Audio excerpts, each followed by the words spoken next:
कभी सरपंच के पीछे भागना पड़ता था, कभी किसी पटवारी और तहसीलदार के पीछे, कभी एसडीएम के पीछे, कभी चौकीदार के पीछे, और आखिर में बाबू भी उनको खूब घुमाते थे और पेंशन है कि बन के नहीं देती थी।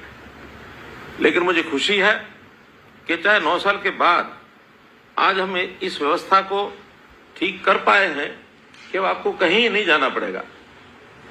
60 साल की आयु होते ही घर बैठे आपको पेंशन मिलेगी। और ये काम हमने पिछले साल शुरू किया था।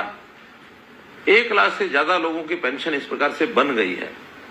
अब ऐसे सब लोग, चाहे पहले वाले पेंशनधारी हैं, चाहे नए पेंशन वाले हैं, इस समय तक तो 2750 रुपया महीना आपके बैंक खाते में जाता है। मैं आपको बधाई देता हूं कि अभी परसों ही मैंने ये घोषणा की है कि जनवरी के महीने से आप ये 2750 को बदले 3000 रुपया महीना प्राप्त करेंगे। आपको बहुत बहुत इस बात की बधाई देता हूं। भाइयों बहनों, जब ये 9 साल पहले उस दौर में मैंने देखा, बहुत से लोग पेंशन के पात्र होते थे, उनको मिलती थी, जो पात्र नहीं होते थे वो भी ले जाते थे, और बहुत से पात्र लोगों को भी मिल नहीं पाती थी। इसलिए हमने इस सारी व्यवस्था को ठीक करने के लिए जो एक कार्यक्रम किया, एक पोर्टल बनाया, परिवार पहचान पत्र, और इस पोर्टल के माध्यम से अब हर व्यक्ति का, प्रदेश के हर नागरिक का डाटा हमारे पास है। उसके परिवार का डाटा, उसका व्यवसाय क्या है, उसकी आय क्या है, आमदन क्या है, उसकी आयु क्या है, उम्र क्या है। और जैसे ही उम्र 60 साल की हो जाती है तो सरकार का, विभाग का कोई एक कर्मचारी अधिकारी घर पहुंचता है और आपसे कागज पर साइन करवाता है।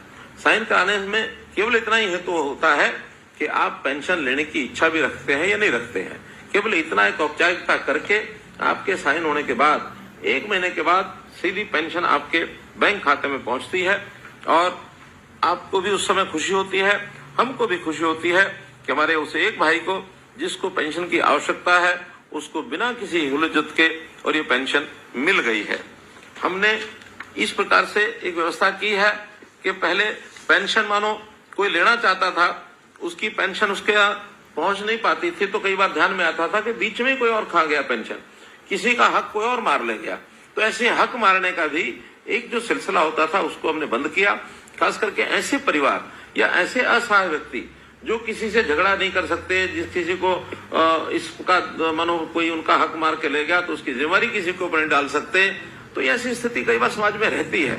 लेकिन अब मैं दावे से कह सकता हूं कि कोई किसी पात्र व्यक्ति का अधिकार या हक नहीं मार सकता। पात्र व्यक्ति का तो उसको मिलेगा। हाँ, अपात्र व्यक्ति भी जो यानी पात्र नहीं होते थे, जो उसके हकदार नहीं होते थे, वो भी कई बार ऐसी पेंशन ले जाते थे, तो उनको पेंशन से हमने मना किया है कि जो हकदार नहीं है उसको पेंशन भी नहीं मिलनी चाहिए। और बहुत लोगों ने तो मुझे ध्यान में है अपने आप भी इस समय पेंशन छोड़ी है। उनका कि ठीक है, हम हकदार नहीं थे, मानो हमने गलती से ली भी है तो हम पेंशन छोड़ते हैं। एक केस तो मुझे ऐसे भी ध्यान में आया, जिन्होंने कहा कि मैंने पेंशन छोड़ी और इतने समय तक मैं पेंशन लेता रहा हूं, मेरी पेंशन वापस भी जमा कराना चाहें तो मेरी पूरी पेंशन बैंक में जमा है, उसको वापस भी आप ले सकते हैं। ऐसे सज्जन पुरुष भी इस अभियान के अंदर हमको मिले हैं। जो पेंशन 2014 में 1000 रुपया मासिक ये मिलती थी, हमने उस पेंशन को बढ़ा करके हर साल बढ़ाते बढ़ाते और आज स्थिति 1 जनवरी 2024 को ये पेंशन 1000 से 3000 रुपया हमने की है, यानी 3 गुना ये पेंशन हुई है। और इस पेंशन को पा करके निश्चित रूप से हमारे 60 वर्ष की आयु को पार करने वाले व्यक्ति उसके अपने ढंग से उपयोग करते भी होंगे। कहीं कोई बेटी आ गई घर में, कोई परिवार के अंदर आवश्यकता है, बच्चों को कुछ सहायता करनी है, अपने आप को खर्च के लिए उसको आवश्यकता है, तो सब खर्च करते हैं ताकि वो किसी के ऊपर अवलंबित न रहें, किसी के ऊपर निर्भर न रहें और अपना सिस्टम जो है ठीक से चला पाए।